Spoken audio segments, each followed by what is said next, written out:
So Dan, you remember, or Kate, maybe you remember the study where they took MRI imaging of people who had chronic low back pain, and they found that their brains aged 10 years faster than people without chronic low back pain. In the middle of the intranasal, she just started laughing. And her husband came out and he's like, "Is that normal?" And we're like, "When was the last time she laughed?" He goes, "I can't remember the last time she laughed." And Wow. she was just happy. And then we did 2 rounds.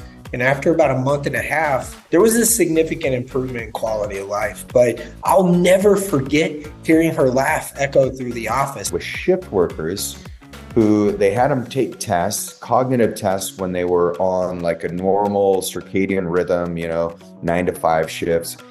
And then they had them take the test again after 90 days of being on the late shift. And they all scored like 20% worse on the exam just because their rhythms were off. So their brains weren't working as well.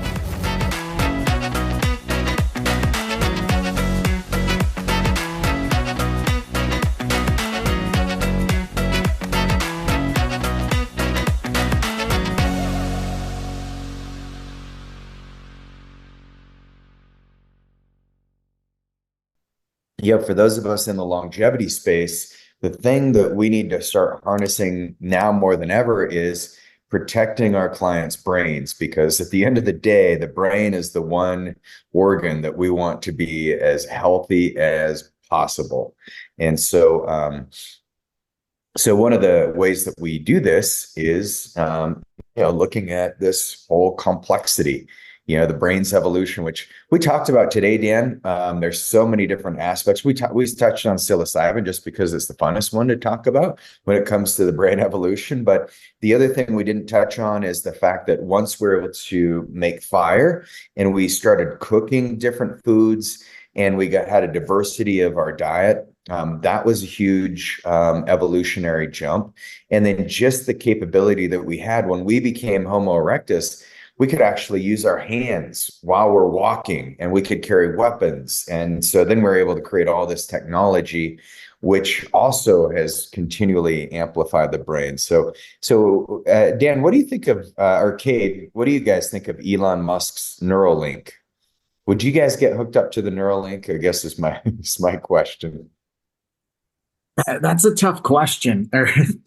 Yeah, tough to answer that one. Yeah. But I think it's really intriguing. All the stuff that I think that I need to do, especially from like a technical standpoint, if you're working from your computer or something, it would be such an efficiency generator. Like if you're like, okay, I want to create this, or I need to go to this site and there instead of moving your mouse, and that's what I think about it. From is like, workflows and things could be, pretty dang quick, but I don't know. It also, I don't like the idea of like pretty much being a cyborg and people having access to all sorts of thoughts and things that are going through this crazy man's brain.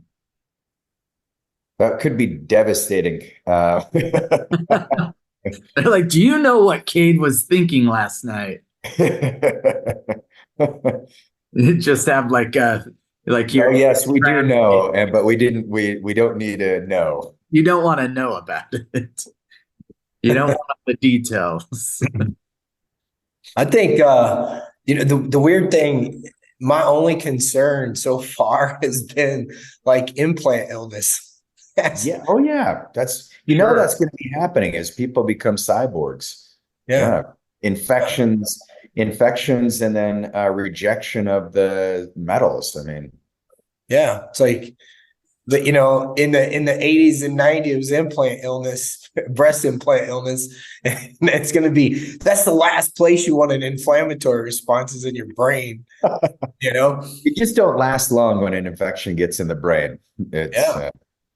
But when we're thinking of those, the neurological advancements that we have, think about people with gastroparesis. That Yeah. actually might be incredible for people with something like that. Yeah. That's a really good thought because, stimulating the vagus nerve, stimulating peristalsis, activating different parts of the brain. Yeah, I think it's fascinating. And one of the things I was doing in preparation for today is I said, why does the brain experience pain? And because if you think about pain, a lot of us, we think that pain happens at the site of the injury, but the site of the injury is just simply carrying messages to the brain, which is basically a protective mechanism. And so one of the things that I found in my research around why we evolved to experience pain, and you look at this AI generation of the brain. I just noticed that that's the weirdest brain I've ever seen. There's some issues there, but it looks cool, but some of the anatomy is a bit off. Yeah, it is a fascinating picture though. Anyway, sorry, sidetrack. But if you look at the reason why we have pain, and there's different peptides that actually are going to be like substance P is everywhere in the body, but substance P, if you can get it more highly concentrated, it's a way that you can turn off some chronic pain in the body. And from what I could tell, we haven't really utilized that peptide pathway very well when it comes to pain. But one of the big reasons that I thought was pretty compelling, one of the reasons behind pain is it helps protect us. And then it's also where we can determine if someone outside of our tribe or outside of our safety zone is dangerous. And so if they inflict harm upon us, then we can go back to our family and they protect us. Some of the other areas of pain is obviously to protect us from continually injuring ourselves. But pain is kind of a fascinating thing. So, Dan, Cade, have you guys ever experienced a nocebo effect? Have you ever been like really scared or thought something's going to hurt really bad, and then it just like you think it hurt and it actually didn't even like they're like, I didn't even put the acupuncture needle in yet. Have you had patients do that where you're like, I haven't even done anything? They're like, ow, ow. And it's like, we haven't even started. You know, I know at least one situation where someone told me something was hot as I was touching it. And I was like, damn it. And then it turned out it wasn't hot. So it was like, but I, for a moment, thought I felt the pain from heat. Fascinating, isn't it? Yeah, it's crazy. It's probably almost every time I give Sierra her peptide injection before the needle is anywhere near there. She's like, ah. Yeah. Yep. And then when I that. actually like stick it, she's like, nothing. Like I distract her and then boop. Yeah. Yeah, because I think one of the things that will really diminish quality of life is living in pain. And so, but pain starts in the brain. And if you've ever seen someone with phantom limb syndrome, I had a military guy who had his arm blown off and he had carpal tunnel syndrome. And he's like, this is the most ridiculous thing. I don't even have a wrist. I mean, it's gone. And I have to, it kept him up at night. He's like, there's no way of like, I can't imagine how weird that would be just to be in that human's body. And so we started, using acupuncture on his other side, using some of the mirroring techniques. And then we did the intranasal stem cells. And the intranasal stem cells is what really helped calm down that neural inflammation. And that made a huge difference. So if you think about pain in the future and the evolved brain, one of the things we'll learn how to do is to get really good at mitigating pain by using peptide pathways, which we can discuss by using different exosomes, some of these cytokines, and some of the neuropeptides. Those are going to be the biggest, in my opinion, when it comes to longevity. Nobody wants to live a long time in pain, and so I think one of the number one things that's not talked about is the fact that we'll be using a lot of these very fascinating therapies that we'll dive into to treat pain first, because they'll want to work with you guys because you know how to take care of pain, but it starts in the brain. So Dan, you remember, or Kate, maybe you remember the study where they took MRI imaging of people who had chronic low back pain, and they found that their brains aged 10 years faster than people without chronic low back pain. Yeah, I remember that. That was something you presented on a few years ago. That's Isn't that weird? Yeah, that chronic pain and what it does to the brain is crazy. Why do you think the brain would age faster and atrophy? I mean, I think one is probably the effect of the stress hormones being driven by that process. That was my thought, is like your cortisol levels are spiked. That's going to impact. You got like this inflammation that's probably getting up to the brain, get leaky blood-brain barrier. Yeah. And then it's probably massive sleep disruption. yeah. Oh, yeah. Absolutely. And then not moving, they're probably lack of exercise as well. And then any drugs or medications they're taking for that pain, it's probably multifactorial. There's probably long-term ramifications of the pain. That's how it's changed behavior. That's also contributing to the aging. I find that when people are on like Percocet or any kind of opiate, fentanyl, they seem to be pretty sharp. I mean, I don't know what you're talking about, Dan, with medications that we use for pain. I could be way off base, because I've talked to people while they were stoned and they were like, I'm the smartest person you know. As drool is dropping down the side of their teeth. I'm the smartest person you know. This is the epitome of human evolution. Man, the opiate wars are crazy. I mean, a lot of people, we dismiss it, but that drug was discovered in the 1500s, and in virtually every society that it ended up in, like the leaders of the society, whether it was the kings, like the Chinese emperors, they were like, get rid of this crap. And it was coming from these like little poppy plants, and still does. And then it just got worse and worse. The farther we went, the worse it got. One of the emperor's sons in China, this was in the 1700s, ended up like completely addicted to it. His whole family, all of his servants were addicted to opium. And he tried to ban it in China, but it was too late, because the only thing that the Westerners would have a value for the Chinese, because they were such an advanced civilization, was the opiates. And then especially when when they started putting it in an injection during the Civil War, they in America, we made it even worse, because it's like, hey, here's some opiate seeds to plant the opium plants for your soldiers when they come back from war. And by the way, we're going to send you with syringes, because that makes it non-habit forming if you inject it. So that's really where syringes became big, was from opiates, and the promise that, no, if you just inject it, it's going to be safer. Or morphine, which is 40 times more powerful than straight opium. That was it. Now we got fentanyl, which is like 300 times more potent than even morphine. Anyway, and what that does to the brain is it completely shuts it down. I mean, it's talk about atrophy. It's pretty devastating. So I think there's a lot that we could explore when it comes to pain in the brain.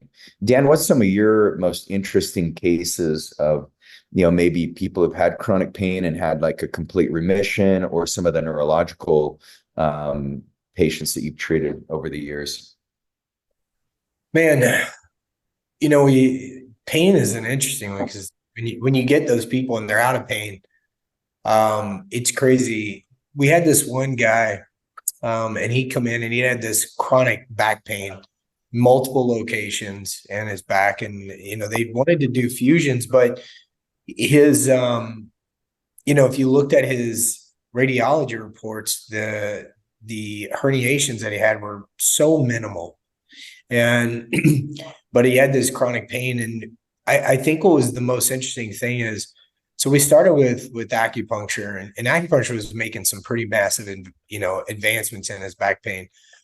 He was doing really good with that. We had him on some herbs. Then he started doing some perineural injections with us, and it got his pain, just totally erased his pain. And Wow. when you fast forward to now, he almost can't remember what that was. Like it's like two separate timelines in his mind of what his life was like. And he'll tell you that. He's like, it's so weird. He's like, when I look back to that time, he's like, it's like I watched a movie about someone else's life. He goes, I feel like a completely person. Wow. I have even trouble relating to who I was at that time. And it's like, man, it was really rewriting how his brain worked, almost like he was in this fog or an alternate reality. Wow. Isn't that wild? Well, and even we have patients who we have to remind them what kind of pain they were in because they're like, I don't think I've really had that much improvement. It's like, okay, so you couldn't lift your arm above your head when we started, and now you've got, oh yeah, I guess it is really good. Yeah. It's No. just crazy how that is. It's the brain. I think pain is one of those things that it's there to remind us not to go back and repeat the same behavior that caused the injury or the trauma in the first place. But it's also, I mean, amnesia is massive around it. We just don't want to remember the times that we're in that severe pain. I think you've heard me talk about the story I had when I got stung by the stingray. Have I Yeah. shared that one with you last summer? Yeah. Man, that dagger just went right into my foot, and I saw the blue streak come up to about my knee on the medial side. It followed the spleen channel, and I mean, it was like the most excruciating pain I've ever been in my life. And it was just like someone was just shocking my nerves in my leg. And then it was like radiating up into my head. I mean, it was the weirdest damn pain, but it was also venom that I didn't know if it was like life threatening or not. So I think there's an element of fear with it. But once we figured out what it was and then how to treat it, it was like get water as hot as you can tolerate it, put your foot in the water, and then it will metabolize the poison faster. And just do that for about 4 hours, and good luck. That's the treatment. But I can't imagine living a life like that because we have clients who, with their sciatica is so bad, or they have, like injuries, and that's their life, which is devastating. Yeah. Those chronic pain syndromes are crazy. And, part of it, like you said, when reminding people of how bad they were, I think a lot of times, like, it is just truly one of those traumatic responses where your brain blocks that out. Like, you almost don't remember that because it was that bad. Right. Yeah. Well, and what's crazy about chronic pain is there's more people with chronic pain than there are people who have heart disease, cancer, and diabetes combined. I mean, it's a big problem. And so the best time to take care of pain is also the same time it's good to plant a tree. It's like take care of pain before pain ever shows up. We had one of our clients at the longevity retreat yesterday, and he said, I'm getting my knees injected. I'm like, oh, they've been bothering you? He's like, not at all. But both of my brothers have had knee replacements, and I don't want to go through what they're going through. So I figured now's the time to start taking care of it. I was like, Yeah. smart man, very smart man. Yeah. Yeah. Better to get ahead of it. Right. Yeah, nothing can help it better than that.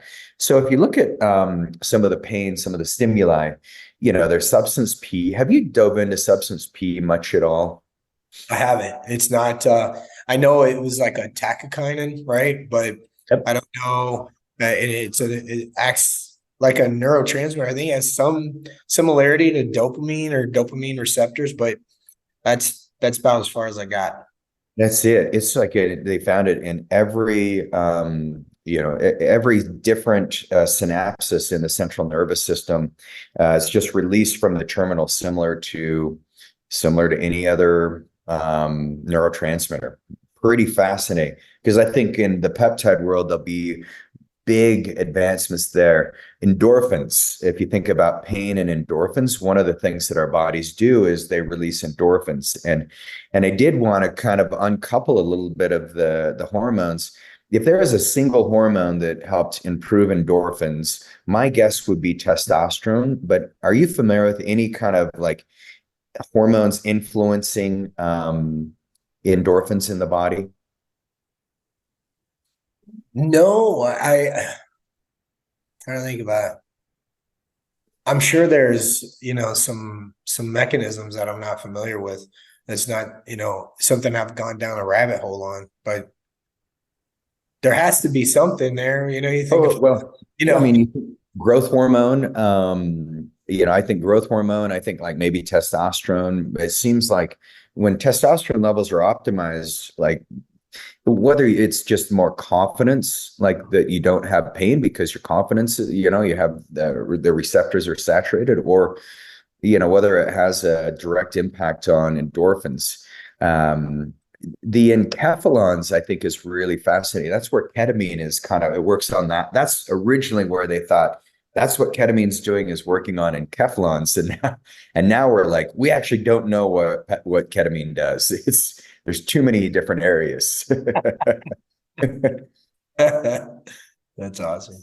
But yeah, that's a fascinating one. And that's where like kratom and kava are really cool, because they actually work on the enkephalon pathways. So that's where you get this just nice, anything with the real bitter alkaloids in it, you're going to get some enkephalons. But if we look at the pain, one of the systems, we have three reward systems in the brain. And I think it's really important. And we'll kind of go through these three, because if we're going to solve the issue with the aging brain and having this evolved brain, we don't want the person to have chronic pain. Nobody wants to be 100 years old and have had lived a life of 50 years of chronic pain. And so there's five major areas that we can kind of suss out here. But the first one we'll start with are the reward centers. And so, Dan, from what I'm aware of, there's three reward centers in the brain. And we've talked about one that's just like gets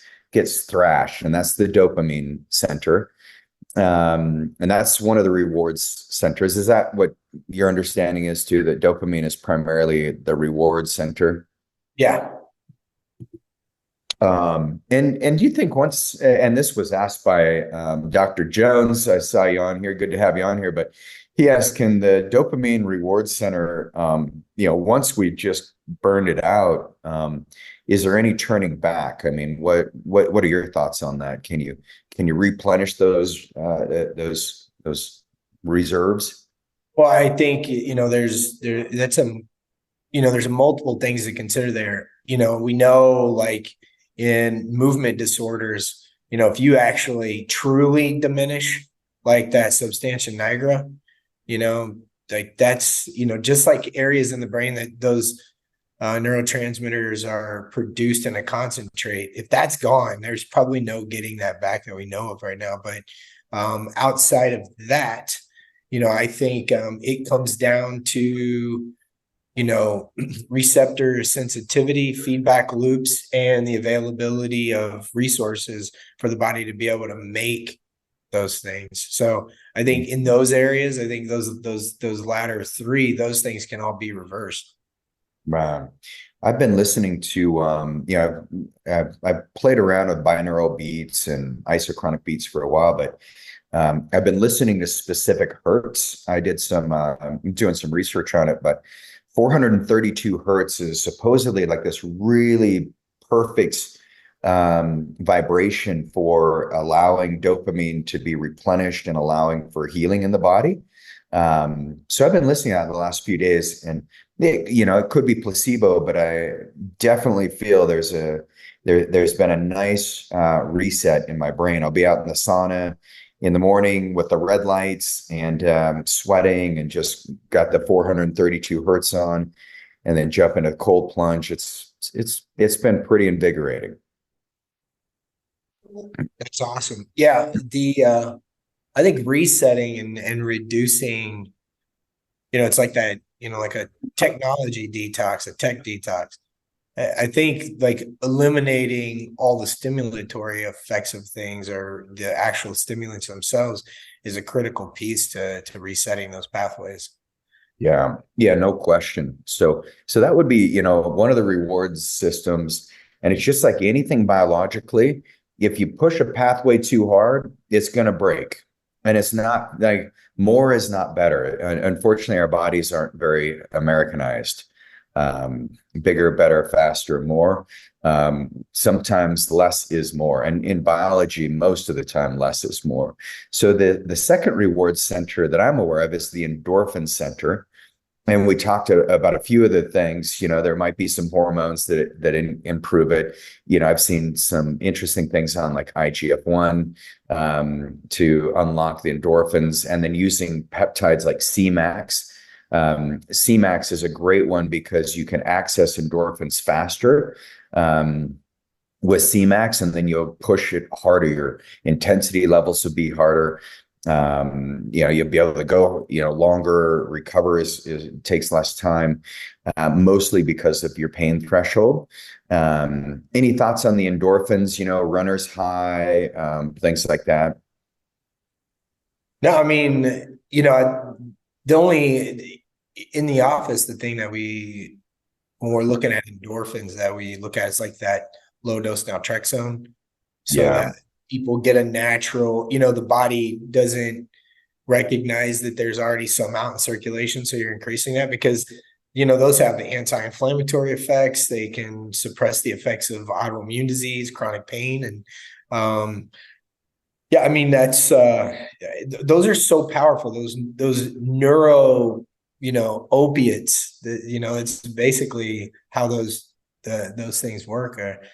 They're incredibly powerful. It's amazing that, a lot of times I had a buddy, he was running one day. He didn't get a runner's high. He all of a sudden he started to like lose his balance. He's a really tall guy, 6'6", and he starts like, he's running, and hearing him tell this story is hilarious because he's just got these long legs. So he's chucking along and he's running past this park, and there was all these girls playing volleyball, and he just kind of looked over and smiled where he tripped. And so he catch himself, and he said it seemed like 100 yards of a fall. Like he was just catching himself the whole time. Yeah. Right before he finally fell, he kind of like leaped forward and he landed and on both of his feet, and it pulled both of his calf muscles. Ooh. And he like strained both of them, and then he fell. But when he hit, he had this intense pain, and then he had these massive endorphin rush. So as he fell and he hit the ground, he's like high, and he gets up and he's like trying to figure out what just happened. He's disoriented, he's scraped up, but he's like feeling amazing. He's like, it was the weirdest experience ever. But that's those endorphins, it's like this real intense pain. And he couldn't walk for like a week and a half because he just really tore his calf muscles so bad. Jeez. Yeah. He sounds like you in Moab, Dan, when you endoed on your bike. Dan and I are riding Porcupine Rim. Yeah. And we did the whole enchilada, and then we're going down a real tech section, and Dan and I are kind of side by side, and Dan's tire got wedged in between rocks, and it just like flung you. But you were like a Ninja Turtle. I mean, you just were like, like Spider-Man. I'll tell you, if I had any endorphins, the reward center was gratitude. I'm still here, right? That was the pleasure center I experienced. That's hilarious. I wonder if gratitude must work on the and appreciation. That's a really good point. I was just like, oh, okay. I was like checking myself. I'm like, everything's, I'm still in one piece. We need to get back down there, Dan. I mean, now you know what you're up against, which, you nailed it. But I'm going to show up in one of those sumo suits. No, wouldn't that be the best way to mountain bike down that? If you could do that, but not compromise like your posture and your skills. I mean, then you're like, it doesn't matter. I'll just bounce. unless you Yeah. bounced over the edge into the Green River down, a couple thousand feet. Yeah. It's like, did you ever see the guy who created the grizzly bear suit? And it was all this armor and padding. So the grizzly bear hits him. Like he had people hitting him with a car to show how, and he did No. a grizzly beat the hell out of him, and it didn't hurt him. But I almost need like a grizzly suit for Porcupine Riff. It's crazy. That'd be great. Well, yeah, so that's where Dan got some endorphins, wrecking, even though you didn't, I mean, you stubbed your toe on that wreck. I mean, it was the wreck after that left a mark a bit, but Yeah. An existential mark, honestly. But that one left Jess is like, can't get it out of her brain. She was just watching Dan slide down to his death. I mean, it was, that was crazy. so crazy. But yeah, we go to the third center, which is the endocannabinoid system. And that's a popular one because, with CBD, with THC, that's one way that you can access that. But now we're learning, so magnolia bark, Dan, the DHHB. I don't know if you remember talking about that a couple of years ago. You're like, hey, there's a peptide, DHHB, that's in magnolia bark. And do you remember this? I remember the magnolia bark conversation. Yeah. So you turned me on to it, and I've been looking for a pharmacy to create it. And New BioAge has DHHB, the magnolia bark, and it's really amazing for accessing the reward center and replenishing your dopamine and the endorphins and even the endocannabinoid system. So, yeah, New BioAge, their cellular medicine line is just fascinating. Nice. And I wonder, as far as reward center, where oxytocin would be there, Yeah, and it could be. I've heard there's 3 reward centers, but now that you're talking about that, it seems like oxytocin would be one. It seems like even a feeling of gratitude's going to release oxytocin. And it's really hard when you have like an immense gratitude. Think about your pain levels, like how much they get diminished. Yeah. Crazy. Yeah, absolutely. Yeah, that's powerful. And nitric oxide, yeah, all those things. So if we look at like using peptides to optimize brain health, we'll dive into these. But do you have any favorite nootropic stacks that you're using right now, Dan? For brain? Yeah. What is it? I just started taking New Adapt from Orthomolecular. I've tried so many over the years. As far as peptides, I'm not on any of the nootropic, peptides right now. And that's where it's interesting because I've been taking testosterone for a while, and that has still been the most consistent. Like, I feel like that there's definitely an effect there. When you're talking about the, any type of positive effect and feelings on any of these rewards, systems that we're talking about. Testosterone, I think it probably has a little bit of a root or a mechanism that affects multiple ones of those, but, but no real nootropics. I consume a lot of L-theanine. It's still my favorite amino acid. It is on the FDA's list up there with some of the peptides. It's on the. Yep. So Dan, we have significant safety concerns about your habits. And I was so confused by that because when I first started looking at L-theanine, and I was, I'm looking at it for myself, but then having children that had attention, issues, and a really good intervention is some of those chewable L-theanine tablets, 200 milligrams. And I saw a study, and it was a longitudinal study where they looked at children. They put them on 2,400 milligrams of L-theanine with no side effects, no changes in their endogenous production of GABA, nothing like that, and just focused, no troubles at all. And when they took them off of it, there's no withdrawal. And that was, nobody puts a kid on 2,400 milligrams of L-theanine. You consume like 200 at a time, 400 max, and it's like Yeah, Like, maybe that. where's the safety concern? You know, where's the danger and better focus? Hey Dan, some people have bad dreams on L-theanine. We don't know if it's L-theanine's fault or if they just have. So I think that warrants like you should just get rid of it. It was a nightmare. Yeah, it's such a powerful molecule. So when you use L-theanine, what's the biggest difference you notice mentally?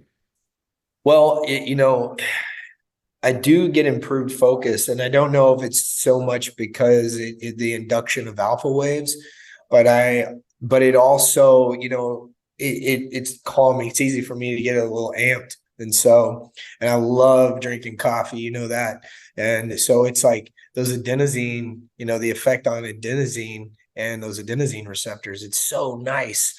So, not only is it have that alpha wave that puts you in a flow state, but it Yeah. has that GABAergic pathway effect. So it's calming and not sedative. I love that, So really it's focus and productivity. It's awesome. Yeah, well said on that. I think that's one of the biggest game changers with coffee consumption because I learned I'm a fast metabolizer, so I get a jittery if I drink coffee. But L-theanine, I've done it for years, and holy cow, you're right. It's nice and stabilizing. I take it before bed. I do it in the morning. I just do 100 in the morning, then 100 before bed.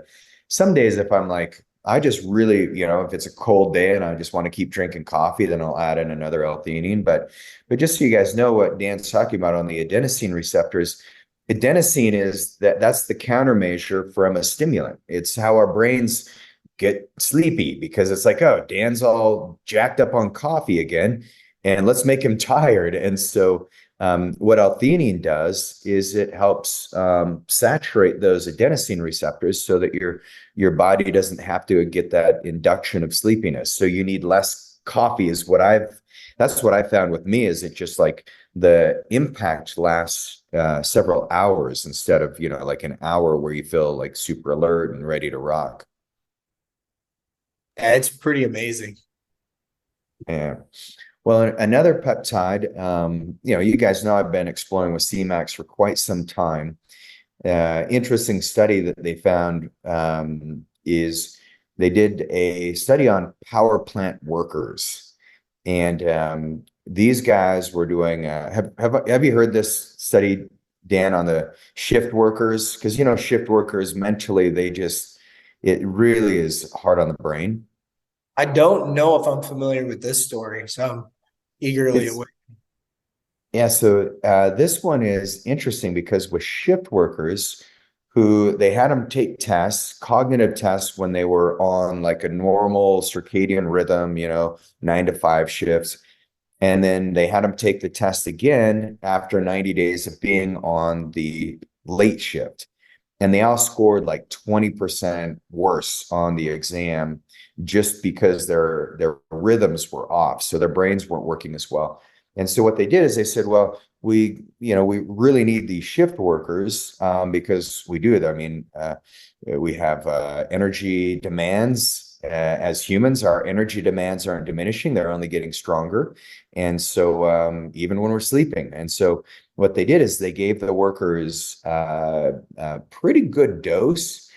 They gave them a milligram dose of Cmax an hour before the exam. And what they found is that they were able to score just as well by using Cmax when they were on the night shift as if they were on the day shift. So they're like, let's give the workers Cmax. They'll make better decisions. They'll be sharper cognitively. So that's kind of a cool story there. Oh, that's awesome.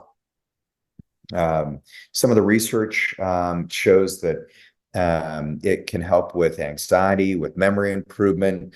Really good if you have someone who has had a stroke, you want to get them on Cmax as quickly as possible. Don't wait. ALS, Parkinson's, Alzheimer's. These are all really important because what Cmax has been shown to do, it has an antithrombotic and fibrinolytic effect.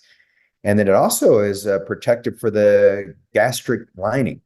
And so it looks like, you get this, once again, peptides are pleiotropic, so they're impacting all these different areas. But imagine you can protect your gut, you can protect your blood vessels in your brain, and then you also get this increase in cognitive performance and the physical performance. I talked about that study a little earlier. It was a study in the Journal of Physiology where they used it for athletes, and they saw that by using Cmax, they could actually perform better. So pretty damn cool peptide.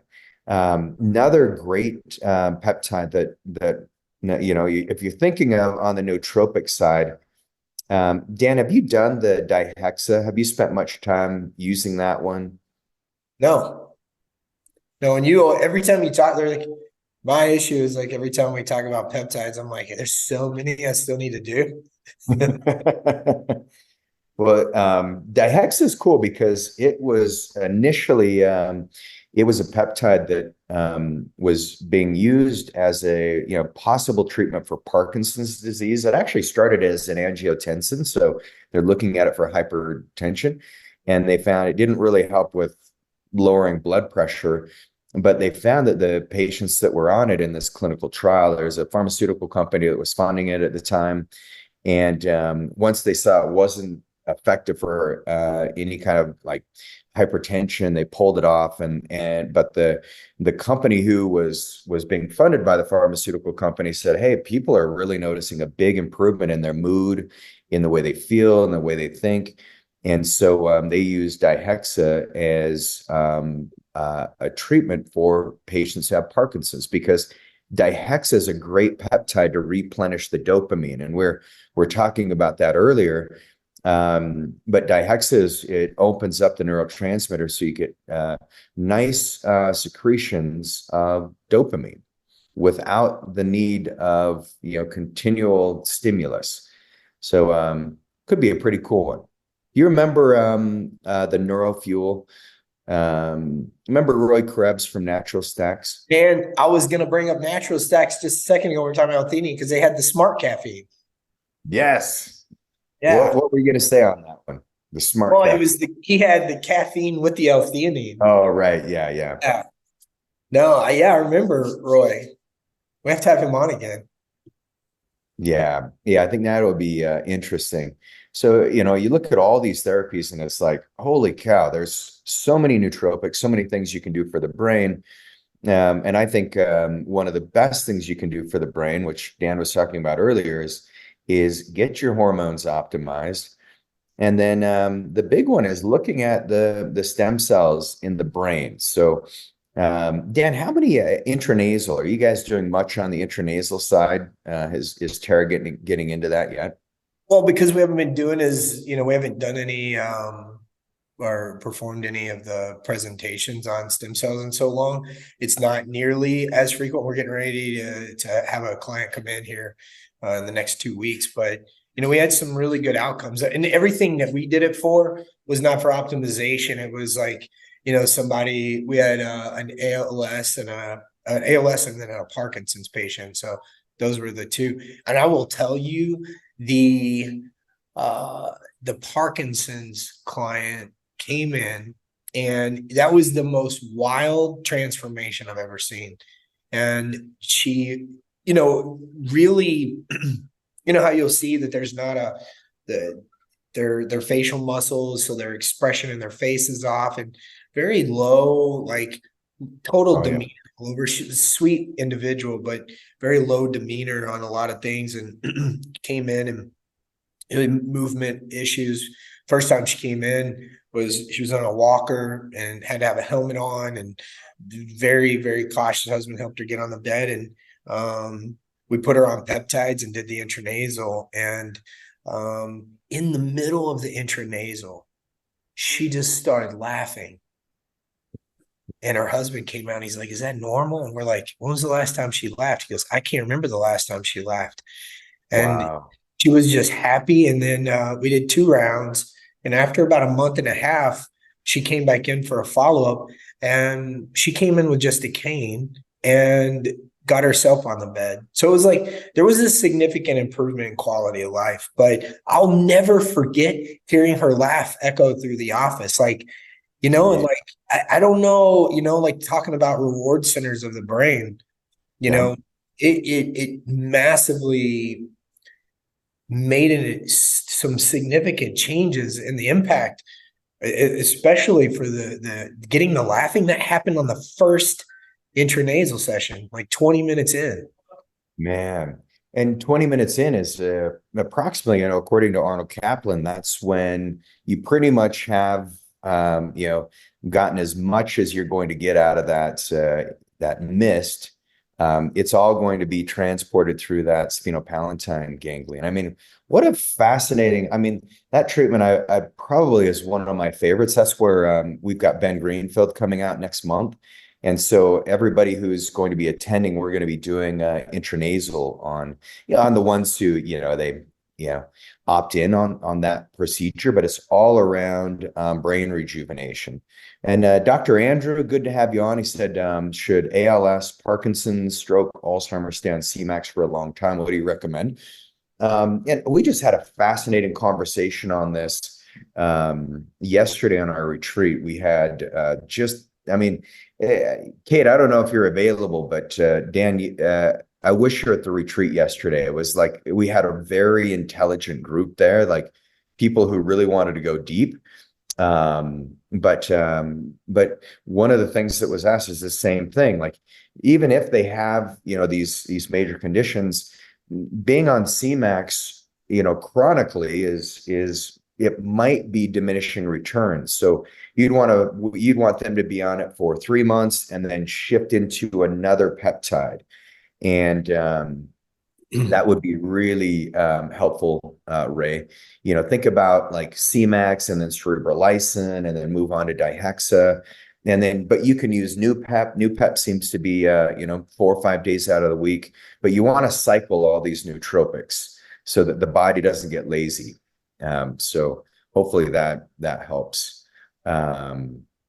Cade, what were your thoughts on the conversation yesterday around how peptides work and gene expression and with Kurt, Joey? It was just an amazing conversation. I think Kirk had so many like insightful, in-depth questions that just made you think about things a little deeper and more introspectively. But I think the conversation on kind of like stem cells and medicinal signaling cells and what was happening there and how like ultimately our understanding of how some of those function, and then that there's peptides. It was kind of cool how one of his questions was like, oh, so you're like doing like the umbilical cord tissue and then you're adding in a bunch of peptides. And it was like, well, we'll stack peptides after the fact, but that treatment itself, the umbilical cord, those are releasing and sending out different communications and peptides, cytokines, amino acids that help with gene expression. Right. Yep. I mean, it's really cool when you start breaking down all the mechanisms because, Dan, we had Kirk who's building that AI platform, the Snapchat guy. And really fun because he's really sincerely on a mission to provide access so that everybody has a doctor and a version of AI. And he was just like, this is amazing. This is exactly, he was just like, he was going crazy over just the possibilities, the things like the intranasal stem cells is still one of the most impressive treatments. There is a small percentage of people who is like, they don't notice anything, but the vast majority, we see big improvements. We had one of our Parkinson's patients who his tremors, we did the intranasal, and then we injected into the arm that had the highest level of tremors, his right hand. And within 3 weeks, his tremors are gone. He's happier. His eyes look better. And what we find in that, with most of our Parkinson's clients, it's about 3 to 6 months, and then there's a repeat. So, unfortunately, it's not a cure, but man, does it change the trajectory of their life if they just stay on top of it. And we've had some we've been treating for almost a decade. That's awesome. So cool. That's so Kate, did I cut you off? It looked like you're going to say something, but No, I was just going to say that's awesome. sweet. So cool, the life-changing stuff. Yeah, let's talk about the MS protocol. Gina, good to have you on. Lisa and Gina. Dan, what's your MS protocol? Do you have one? We can share ours as well. we don't have a set protocol. There's a few things that we'll go to, like we'll do some BPC and then the ARA 290. I really like depending on what the driver is, a lot of stuff with the gut, having a huge impact there. Making sure the vitamin D is optimized, anti-inflammatory diet, of course. So those are usually some of our key pieces when it comes to MS. Got it.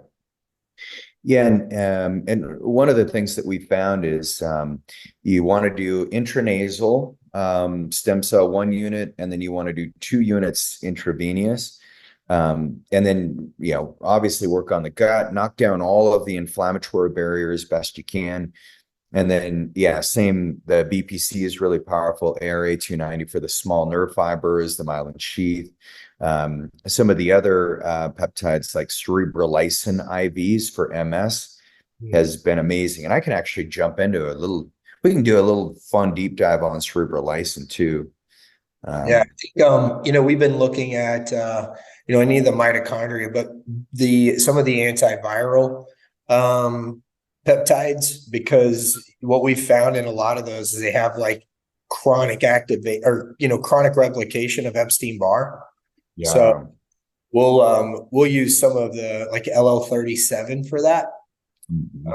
And that'll have, that's going to help that gut. It also helps the viral load. Yeah. We had one of our MS patients, she's a therapist, and she caught it in time. It was actually one of our teenagers that referred her.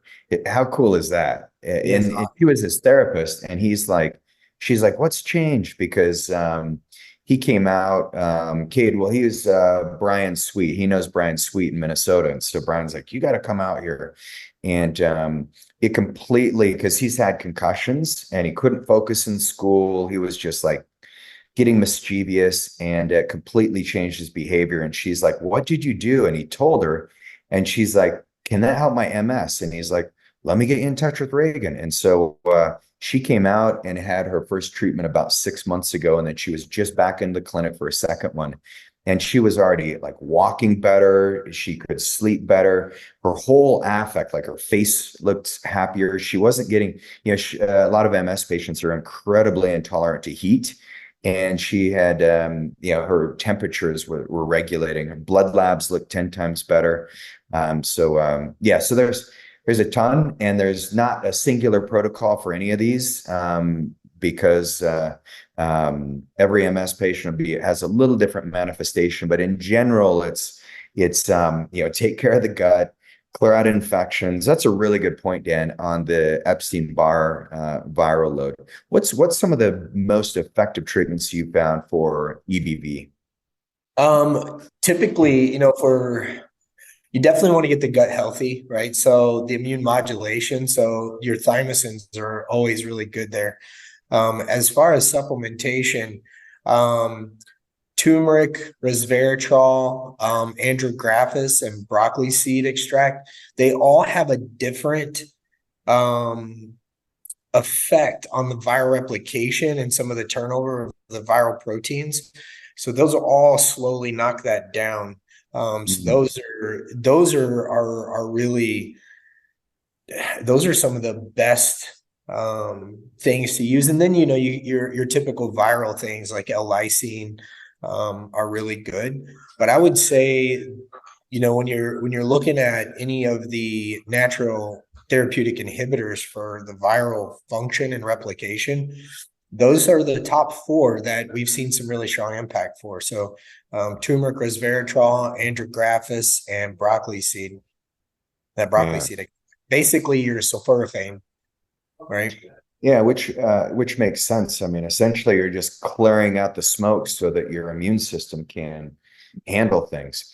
So I mentioned how we can dive into cerebral lysin because when it comes to the health of the brain, what are the big things that we got to look out for as the brain starts to age? But one of the peptides, cerebral lysin, this is probably the peptide that I've never had more devastated people when we stopped being able to have access to cerebral lysin than with this peptide. And this was back in, I think it was 2018. Is that when the FDA said, hey, it's a biologic, the amino acid chains surpassed the 50 mark, and then they made the compounding pharmacies stop producing it. Yeah. No, that was exactly our experience. The ALS patient that we did intranasal on, I think I told you about that. He'd come in and he just thought he had a bulging, he had a bulging disc in his thoracic spine and his cervical spine, and he was getting some muscle atrophy in his hand. But Dr. Parsons was actually out and training the team on neuro assessments, and he was like, this is not lower motor neuron, regardless of what happened in that back. And so we sent him in, and sure enough, he had ALS and did the intranasal. He still continued to decline. And then we put him on cerebral lysin, and it halted his progression. And the moment he came off of that stuff, it was like a snowball effect. It's like, man, that was going to prolong his life. And it did for sure. But as soon as we couldn't get it, the decline was so fast, we couldn't keep up with it. Yeah, so we found a source that, because it was formulated in Russia. It's a group of peptides from pig's brains. And so bacon. He said, eat more bacon and you're going to get cerebral lysin. Yes. Yeah, but the beautiful thing that they found with cerebral lysin is it can actually pass through the blood-brain barrier. And so have you ever done like the high dose cerebral lysin, the brain resets? No. Well, it's the best because you get this just nice, it's almost like, how we use plasmapheresis for getting rid of the old plasma and dumping out old cytokines. I look at cerebral lysin IVs. If you combine that with an intranasal stem cell, it's like flushing out that lymphatic circulation in the brain, like just clearing out all the inflammatory cytokines, the growth factors that are aged. I mean, it's amazing. So cerebral lysin, what the research shows is help people with cognitive decline, dementia, Alzheimer's, recovery after stroke, spinal cord injuries. There is one randomized, and that's the crazy thing is there's randomized studies on cerebral lysin and clinical studies, and it's just crazy because what they did is in one study it was placebo-controlled, randomized for people who were recovering after strokes.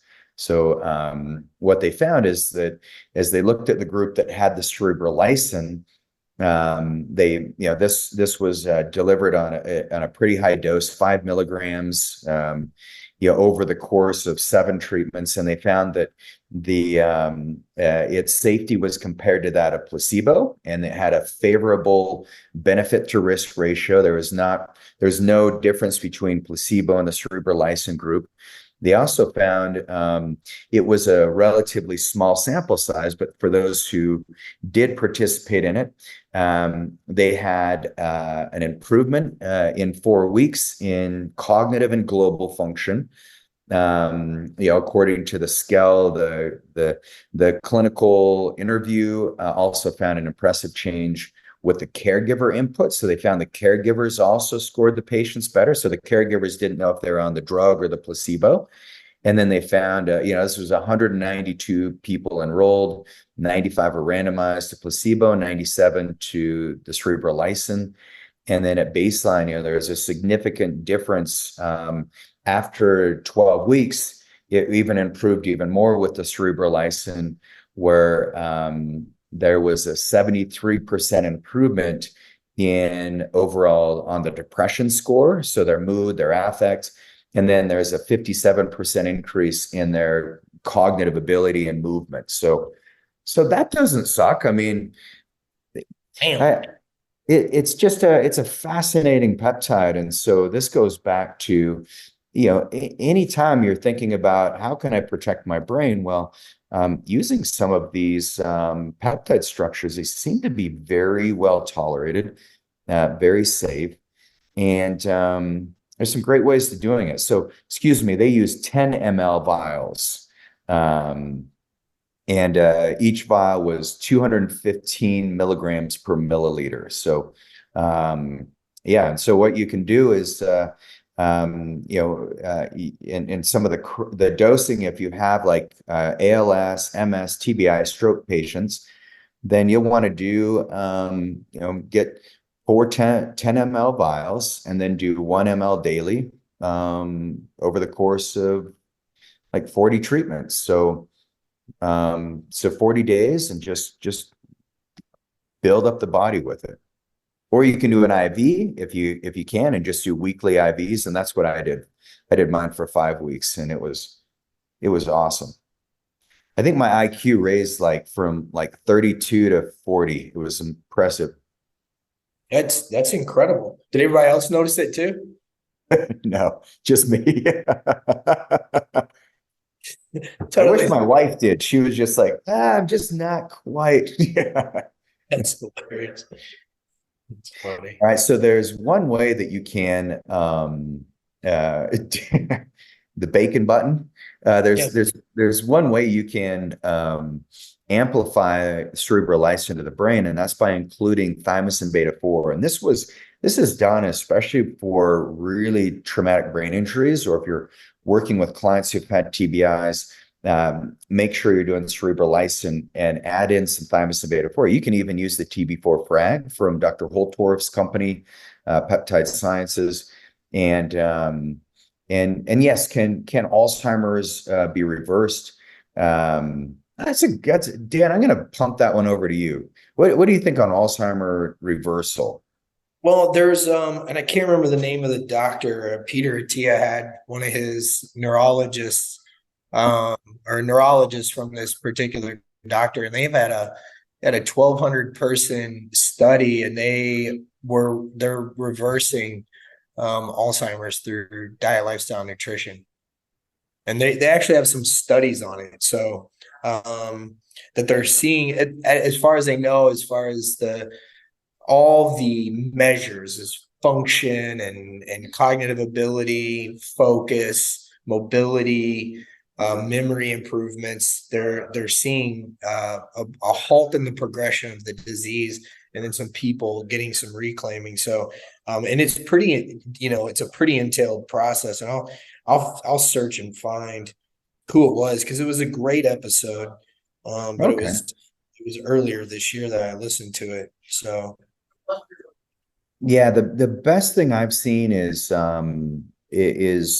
it takes the burden off the caretaker with Alzheimer's, because we've been able to help our clients, take a shower on their own, or actually eat food on their own, which I know it sounds small, but when you're a 24/7 caregiver, it's massive. Oh, here we go. Thanks, Tucker. Tucker has some data on the brain rejuvenation treatment through stage 2 clinical trials for treating and preventing Alzheimer's and dementia. Beautiful. Thank you, Tucker. That's the stem cell one. Nice. Yeah, let's take a look at that. I'll share it with everybody.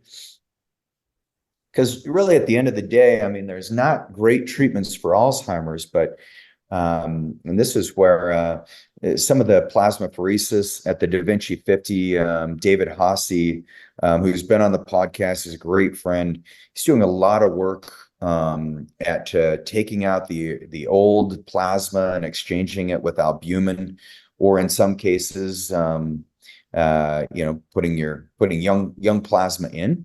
But yeah, this study, it looks like they're looking for meaningful data on stem cell therapy, and that's their abstract. And it looks like they're using different types of stem cells. So, this is, or is this just commonly used? Just types of stem cells, bone marrow, umbilical cord tissue, transplanted, induced pluripotent stem cells. Those are powerful. Dan, you'll have to hear my podcast with Tim Nelson, the cardiologist who has FDA approval for using stem cells for congenital heart defects and even congestive heart failure. So I'll get to the punchline here. The summary: stem cell therapy for Alzheimer's disease, enormous promise, but remains under development. Okay, so nothing conclusive on that, but I think that study is important because it just shows that there is work being done on it. The biggest challenge is making sure that stem cells can get into the brain at the right time at the right place. That's where intranasal can be really helpful. But then if you can have therapies to back it up, it can be huge. Yeah. All right, Dan. So we are coming to a close of today's collaborative. Big takeaway so far. What'd you get out of today's session? Well, you really sparked my brain on the magnolia bark and ward centers, and I'm looking forward to digging into that. The first, I like the resource for the deck. I forgot what you called it. The what? Dectopus? Yeah, Dectopus. He can just phonetically, that could go in some bad directions. What do you mean? But no, when we're looking at, I always consume more on peptides from you. And then, we always implement more after you and I have some of these discussions. So, getting back into cerebrolizin and a whole new way to use Samax. I never considered Samax. And, now thinking about it from, a gut dysbiosis due to stress effect, that's great. We like to start a lot of people on BPC, but, when we're hitting the microbiome and the issue is a top-down issue, Samax may be the way to go for us. So I really love that. Yeah. Well, and if you need the cerebral license source, we're happy to get that to you too, because I think stacking those is just amazing. Yeah. Man. Well, good. And I really enjoyed it. I'm going to share with you guys just a couple more of my AI partners' slides, because since you like Dectopus, here's some of the things we covered in the beginning. Where very few prompts got this entire protocol put together. This is where we stopped. So I'll just show you guys a couple more slides. But when you talk about the evolution of the human brain, it is the most powerful advancement on planet Earth. I mean, in my opinion, it's like there's probably nothing that's more impressive than the human brain, and we're just using a fraction of it. But there is this deeper consciousness that we can all tap into at any time, and I think that's where I hope the evolution of my brain goes, anyways, is where we realize that we need technology less because we have a higher level of intelligence. Like, when there's when that big tsunami hit in India, and all the animals were running away from the ocean, and all the people are like, oh, the ocean's clearing out, and they're running down towards it, the opposite direction. But I think there's this deeper level of consciousness that we can all tap into. And so So yeah, so I'm going to show you guys because I said I want let's build slides that show the art and science of an elegantly evolved brain.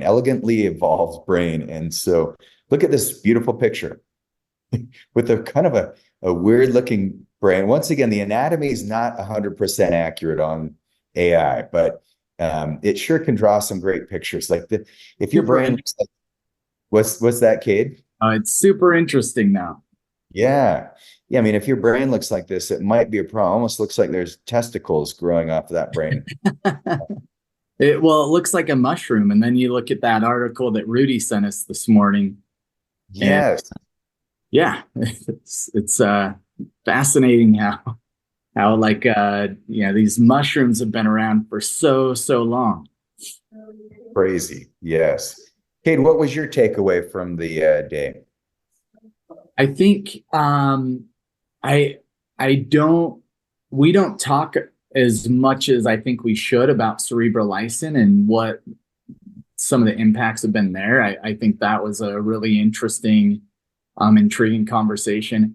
I love how there's so many dynamic ways that we can really go after the brain, and it's really looking at what is ultimately the root cause and kind of solving those. But I just think there's so many cool innovations that we've created for brain health that can just be game changing. Yeah. From intranasal to cerebral lysin, Cmax, so many cool dynamic ways. Well, crazy things, we've been doing it for a decade, and Yeah. but we've just scratched the surface, and there's just so many benefits. Tucker, thanks for sharing the articles. Any takeaways from this morning, the first session, or even this latter session? You're muted up. I was muted, sorry. A couple, and I may have heard it wrong, but did I hear that ovaries have more mitochondria than the brain? Yeah, they have the highest concentration in the prefrontal cortex. Yeah. That's awesome. So that was one takeaway, fun fact for the day. And then I thought the dopamine conversation was interesting, and it just makes sense, right? We live in this instant gratification world where we're all chasing these external dopamine hits.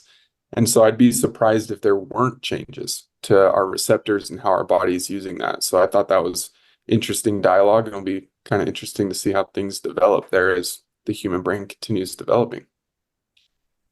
Totally.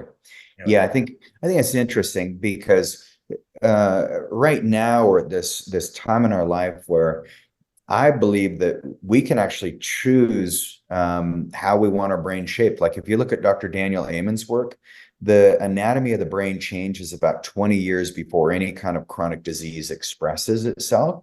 So it's like, well, what shape do you want your brain? And this is where when you learn things from a neurological perspective, and they've done studies with dogs, and they found that dogs who are trained in a certain way, they look at the brains of same lineage of dogs, same pups, and one group of pups doesn't get training, and the other group of pups gets the training. And the ones that have the training actually have more folds in the brain and more developments in their brain than the ones who don't. And so protecting the anatomy of the brain, I think, is one of the most underutilized resources that we have. And today we shared some of the most innovative therapies for the brain, but they're safe.